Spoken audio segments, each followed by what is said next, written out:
Sangaja Gus Sonkani Nangjing Tene Lena Dafa 144 Administration Tangstok Tene Tebo Tore April 16 Dunla Pashmina March Po Tangspo Milusi Pia Administration Tankante Wahaguruk Yang 144 Te Tuzane Taonok Nam Tene Healing Salang Chachejot Tene violence chachejot tezane mane 144 tanga manok tene ibo tene I ngata ngogol bo genang ne gya ngata peacefully nok jive thokne nok tene tebo badnam choche si choksyang thongduk chia juna diring lachik thal songta nok ngata ika zashat ngogol jukste chang ngata sujige khar sokpang mazera demonang nyampo tene ibo sabotage choches tene ibo transpo milushe se pia tene sajishik thongduk tene teo demba mashkomes pera nok tene nye ladak se mi changma junche juna mangpojik tene pashmina march la shkoches la taldik zate tene rangrang garigun tene thite shkoches chonok Ngaja sorches la tene shamne unkangul lang gagja tanste doklo tene ken lang tene police mangpo kalte doklo tene te bastana tene pashmina march po administration cho chukches sokthong amiruk tene te wa demba ngaja gyapgal chot yang tebo tene ngata jiwe chulla tene ngata lasgul bo transpo militia se administration sondu sik thongduk tene ngaje yongche sane Tore Nanskun na ngeja chi Juapulin Mimanskun tene Changtang Ashkodin Samkan Gula tene ngaje Kaptak la ngeje Nangasalin Jux Jule. जुले नमस्कार सभी को। तो अभी हमें पता चला है कि दफ़ा 144 की घोषणा की गई है, जो कि हमें बहुत ही ओवर रिएक्शन लगता है। जैसा आप सभी को मालूम है कि पिछले 31 दिनों से यहाँ पर इतने शांति से लोग प्रार्थना सभाओं की तरह से अनशन पर बैठे रहे हैं। कहीं कोई शांति भंग होने की कोई आकांक्षा, कोई डर नहीं रहा। तो ऐसे में इस तरह के रिएक्शन देना, या तो ये नासमझी से, गलतफहमी से कोई ओवर रिएक्शन हो रहा है, या फिर हमें ये भी लगता है कि क्योंकि ये शांति से हो रहा है तो ये बहुत ही शक्तिशाली है। शांति में आप लोगों को पता है कितनी शक्ति है। तो किसी तरह से इस तरह के रुकावटों से हो सकता है, अभी हम कह रहे थे कि ये शांति भंग होने का एक मंसूबा भी हो सकता है, जिसके वजह से फिर ज़ोर ज़बरदस्तियाँ हों और फिर उससे शांति भंग हो और फिर कुछ इल्ज़ाम लगाएं कि ये वायलेंस था, ऐसा था। तो ये तो सबूत है सबके नज़रों के सामने। दुनिया ने देखा है कि कितनी शांतिपूर्ण तरीके से आवाज़ तक किसी की ऊंची नहीं हुई, तो और कुछ उठाने की तो बात नहीं है।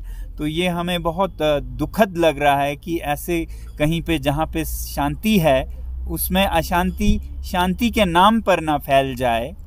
और हमारी सदा से ये कोशिश थी और साफ साफ हमने कई बार कहा भी है कि इस मार्च में हम शांतिपूर्ण तरीकों से अपने चरवाहे भाई बहनों के पास उनकी हालत, जो कि बड़े बड़े परियोजनाओं के वजह से उनकी जो चरागे जा रहे हैं या अतिक्रमण के वजह से जा रहे हैं, उन पर क्या गुजर रही है वो देश और दुनिया देखे और उनको जो भी मुआवजा हो या सपोर्ट हो या संरक्षण हो वो सब दें। यही हमारी मंसूबा थी कि ये दिखाया जाए, चाहे जहाँ भी रोकें या न रोकें और जाने दें। इससे पता चलता है कि सरकार कितनी पारदर्शी है। हम ये कह रहे थे कि अगर वो भारत की ज़मीन पर भारत के नागरिकों को खुले छूट से, जैसा लोकतंत्र है, आज़ादी है, जाने देते हैं, तो इसका मतलब होगा कि बिल्कुल साफ है, साफ इरादे हैं, साफ दिल हैं। तो कुछ भी छुपाने को नहीं है, जैसा है वैसा पारदर्शी देश और पारदर्शी सरकार है। मगर अगर रोकते हैं तो कहाँ रोकते हैं, उससे हमें पता चलेगा कि कितना बताने को या छुपाने को है। कोई ऐसी बात है जो कि वो नहीं चाहते कि देश को, दुनिया को पता चले। तो अब ये एक तरह से एक बयान है, इस तरह से दफ़ा 144 एकदम शांत प्रार्थना करने वालों पर अगर लगता है तो एक तरह से ये बयान है कि हम नहीं दिखा सकते हैं वास्तविक परिस्थिति हमारे चरागों की क्या है, चरवाहों की क्या है, ये सब हम नहीं दिखा सकते हैं। हम सच्चाई नहीं दिखाएंगे, हम पर्दे में रखेंगे सच्चाई। तो ये बहुत दुखद होगी ऐसा हो तो। अभी भी हम सोचते हैं कि इसमें कोई गलतफहमी है, क्योंकि केंद्र से चलता है यहाँ पर प्रशासन का भागदौड़, तो कुछ कहने में, कुछ समझने में गलतफहमियाँ हुई हैं। क्योंकि नहीं तो इससे बहुत बुरा एक संदेश जाएगा कि लद्दाख में बहुत कुछ छुपाने को हो। ये सरकार के लिए भी, देश के लिए भी हित में नहीं होगा, भारत के छवि के लिए भी हित में नहीं होगा। पूरी दुनिया को मालूम है कितनी शांतिपूर्ण तरीके से यहाँ के लोग यहाँ पर थे, और अब अगर इनको यहीं रोक लिया जाता है तो हमारा कोई इरादा ये नहीं है कि हम उनसे टक्कर लेंगे और वायलेंस करेंगे। ये हम बोलते आए हैं, मगर जैसे रोकते हैं, जहाँ रोकते हैं, ये अपने आप में एक बयान बनेगी। बहरहाल जैसे शेरिंग साहब ने कहा, हम इस पे गौर करेंगे कि अगला कैसा कदम हो, मगर जो भी करेंगे शांति से करेंगे। तो अगले कल और परसों में हम लोगों को बता पाएंगे कि आगे क्या खिदमत अमली या योजना होगी, क्योंकि हमें नहीं लगता कि ऐसे एक्शन पे ऐसा रिएक्शन होना चाहिए। कोई कहीं पर मिसअंडरस्टैंडिंग ज़रूर हुई है लगता है, तो हमें उम्मीद है कि कल तक में ये दुरुस्त होगा। और जो लद्दाख के अलग अलग हिस्सों से लोग आ रहे थे बहुत ही शांतिपूर्ण तरीके से जाने के लिए, उन्हें इस तरह से नहीं रोका जाएगा। देश के बहुत से हिस्सों से लोग बिल्कुल शांतिपूर्ण तरीके से आ रहे थे मार्च के लिए, उन्हें भी ये ना रोका जाए, क्योंकि शांति से कोई भी इजहार करना तो ये हमारा लोकतंत्र में एक हक है। अशांति फैलाएं तो बिल्कुल हक है प्रशासन का कि वो रोकें, मगर ऐसा कोई इंसिडेंट, कोई वाकया हुआ ही नहीं है। तो ऐसे में इस तरह के रिएक्शंस, या जिस तरह से यहाँ पर कार्यकर्ताओं को थाने में बुलाकर उन पे ज़बरदस्ती कहें या उनको डरा कर कि आपको अरेस्ट कर लिया जाएगा, आपको इन बॉन्ड्स पर साइन करना चाहिए, ये तरीके नहीं हैं शांति बनाए रखने की, जो कि बहुत बदकिस्मती होगी पूरे लद्दाख के लिए, प्रशासन के लिए, देश के लिए, कि ऐसा कोई संदेश लद्दाख से दुनिया को जाए कि यहाँ पर लोगों को बोलने की आज़ादी नहीं है, शांति से कुछ इजहार करने की, प्रोटेस्ट करने की, जो हमें हकूक़ मिलते हैं हमारे संविधान में, वो भी छीन लिए जाएं बिना किसी ऐसे वाक़ये के जिसमें कि ये कह सकें कि यहाँ पर ये होने जा रहा है। तो ऐसे में लोग तो यही समझेंगे कि अशांति की तो कोई संभावना ही नहीं थी, तो सरकार ही कुछ छुपाने पे, कुछ दबाने पे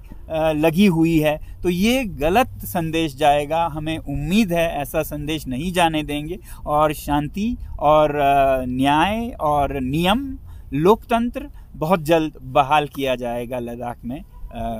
उम्मीद है कल तक। धन्यवाद। सर, जिस तरह से आप सेक्शन 144 लगा है और आप कह रहे हैं पश्मीना मार्च पे रोक लगाया जा रहा है, तो वही हम ये सवाल भी करेंगे जो यहाँ पे अनशन के लिए बैठने आएंगे लोग, जो बहुत सारे लोग यहाँ जुड़ते हैं दिन में, तो उस पर भी तो फ़र्क पड़ेगा। तो आप क्या सोचते हैं उस पर? शायद अगर बिल्कुल लोग नहीं जुड़ पाते हैं तो शायद नहीं जुड़ पाएँ, मगर हमारा ये नहीं है कि हम ज़ोर ज़बरदस्ती से शांति भंग करें। तो ये तो प्रशासन पर है कि वो कैसा इल्ज़ाम खुद पे उठाना चाहेंगे, कि वो बिल्कुल साफ़ हैं और भारत के नागरिकों को भारत की ज़मीन पर चलने फिरने का अधिकार है, या भारत ऐसा पारदर्शी नहीं है, यहाँ पर कोई हक नहीं चलेंगे। ये संदेश हमें कल और परसों में पता चलेगा।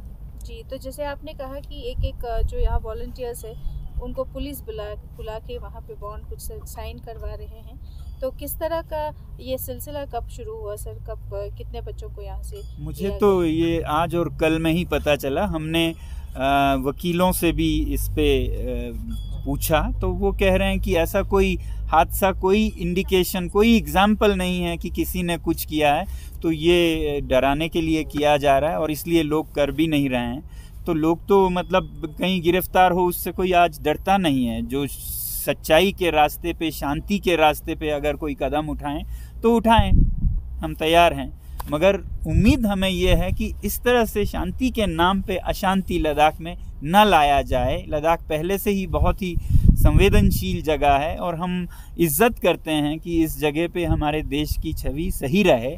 तो इस तरह से ये थोड़ा और पेचीदा होगा, जो कि बदकिस्मती हो। जी, अगला कदम क्या रहेगा सर? क्या आप लोग बातचीत करेंगे एडमिनिस्ट्रेशन से? क्योंकि जैसे आपका कहना है कि बहुत लोग बाहर से भी आएंगे, जुड़ने वाले थे जो पश्मीना मार्च को लेके, तो आगे का क्या आपके? अभी हमने ये सुना है तो इसलिए हमने कोई ऐसा फैसला नहीं लिया है। बाकियों से हम सलाह करेंगे। एपेक्स बॉडी है हमारी, कारगिल डेमोक्रेटिक अलायंस है।